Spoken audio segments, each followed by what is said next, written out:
Part 2. Pengakuan menyakitkan. Siska melihat pancaran keceriaan di wajah suaminya hari ini. Dia sangat tahu kalau laki-laki yang sangat dia cintai itu telah mendapatkan hak yang selama ini diinginkan. Tasya sebagai istri kedua Kenzo yang telah memberikannya. Siska merasa sesak membayangkan hal itu, tetapi dia berusaha kuat dan tegar. Harapan Kenzo dan orang tuanya ingin memiliki keturunan sebagai penerus keluarga. Siska ingin mewujudkan keinginan itu melalui Tasya. Siska tahu kalau sahabatnya tersebut sangat terpaksa memenuhi permintaannya, tetapi Tasya berusaha menerima semuanya demi orang-orang tersayang. Pagi sayang, Kenzo menemui Siska yang telah menunggunya di meja makan untuk menikmati sarapan. Dia mencium keningnya. Pagi juga mas, Tasya mana? Siska menanyakan keberadaan Tasya yang tidak bersama Kenzo. Masih di kamar mandi, jawab Kenzo lalu duduk di kursi yang telah tersedia. Sepertinya bahagia banget hari ini mas. Siska ingin tahu jawaban suaminya. Kamu yang membuatku bahagia sayang. Syukurlah kalau kamu akhirnya kembali merasakan kebahagiaan itu. Terima kasih sayang. Hati Siska sangat sakit mendengar kata terima kasih yang keluar dari bibir Kenzo. Siska merasa yakin bahwa dugaannya selama ini ternyata benar. Kenzo mulai tidak perhatian kepadanya karena merasa tidak bahagia setelah dirinya tidak mampu memenuhi hak laki-laki tersebut.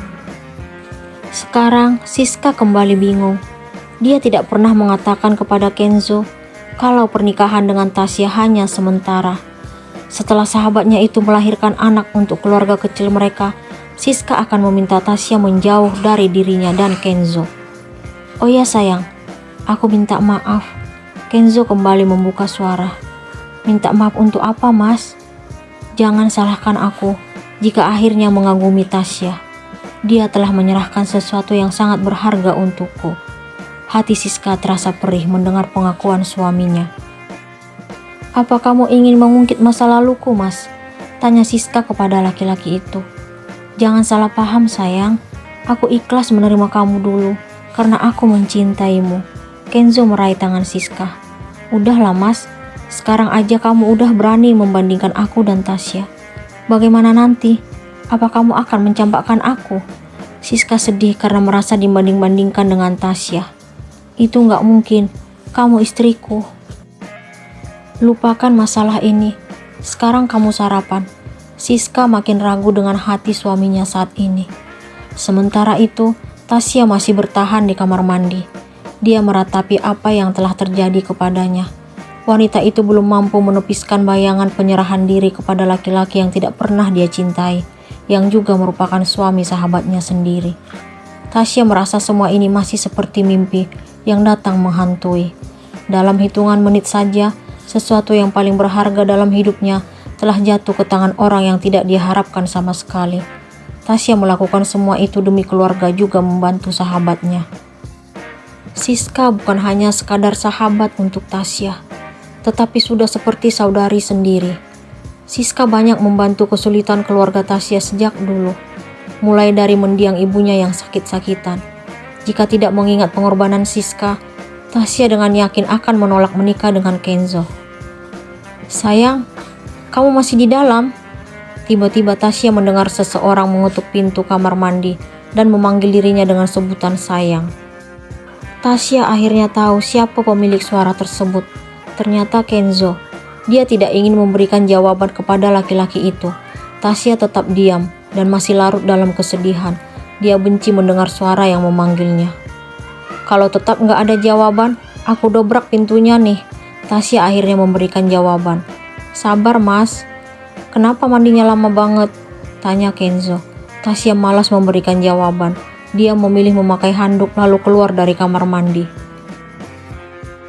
Waktu terus berlalu dan hari ini 3 bulan usia pernikahan Kenzo dan Tasya. Kenzo makin menunjukkan perhatiannya kepada istri keduanya tersebut. Sementara Siska makin takut kehilangan cinta dan kasih sayang suaminya. Dia merasa kalau Kenzo benar-benar telah berubah. Waktu terus berlalu, dan hari ini 3 bulan usia pernikahan Kenzo dan Tasya. Kenzo makin menunjukkan perhatiannya kepada istri keduanya tersebut. Sementara Siska makin takut kehilangan cinta dan kasih sayang suaminya. Dia merasa kalau Kenzo benar-benar telah berubah. "Mas, kamu jarang tidur denganku sekarang." Siska mengutarakan apa yang ada dalam hatinya. "Kamu pasti ngerti seperti apa perasaan pengantin baru." Kenzo justru memberikan jawaban yang membuat hati Siska terasa pilu. "Tapi aku juga butuh kamu, Mas." "Udah dong sayang, kamu tahu kalau kita harus punya anak secepatnya. Orang tuaku sudah lama menunggu. Biarkan aku dan Tasya segera mewujudkan harapan itu." Siska hanya bisa terdiam mendengar jawaban Kenzo. Dia tidak punya alasan lagi agar laki-laki itu bersedia menemaninya malam ini. Siska pasrah menerima keputusan Kenzo. Semua itu dia lakukan demi anak yang mereka harapkan. Tasya merasakan mual. Dia beranjak dari tempat tidur menuju kamar mandi. "Kamu kenapa sayang?" Tiba-tiba Kenzo sudah berada di kamar Tasya. Dia menghampiri wanita itu. "Aku mual, Mas." "Muka kamu pucat sayang. Aku panggilin dokter ya?" "Gak usah, aku gak apa-apa kok. Hanya mual aja." Tasya hendak melangkah, tetapi hampir terjatuh. Kenzo langsung meraih tubuhnya. Sekarang wanita itu justru tidak sadarkan diri. Kenzo sangat panik. Dia merebahkan Tasya ke tempat tidur, lalu menghubungi dokter agar segera datang memeriksa kondisi wanita itu. Kenzo berusaha mengusap-usap tangan Tasya dan berharap secepatnya siuman. Namun, istrinya itu masih menutup mata. Tidak menunggu lama, asisten rumah tangga memasuki kamar bersama dokter. Tasya pun segera diperiksa. Dokter menanyakan kapan Tasya terakhir kali datang bulan. Kenzo mencoba menggali ingatannya. "Sepertinya udah beberapa bulan, Dok." Kenzo mengingat kalau Tasya tidak pernah menolak untuk melaksanakan kewajiban sebagai istri. "Semoga ini kabar baik ya. Besok coba Bapak beli alat tes kehamilan atau langsung cek ke dokter kandungan untuk memastikan hasil yang sebenarnya." Dokter memberikan penjelasan panjang lebar. "Dokter kandungan, Dok? Apakah istri saya hamil?" Kenzo terlihat bersemangat.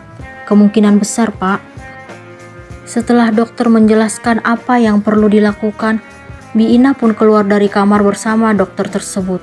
Ternyata Siska mendengar suara berisik dari kamar Tasya.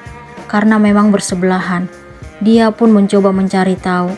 Akan tetapi, saat berada di depan kamar Tasya, Siska mengurungkan niat untuk masuk setelah mendengar suara Kenzo.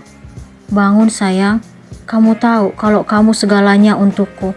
Kamu telah menyerahkan diri yang masih suci dan sebentar lagi akan melahirkan anakku, anak kita.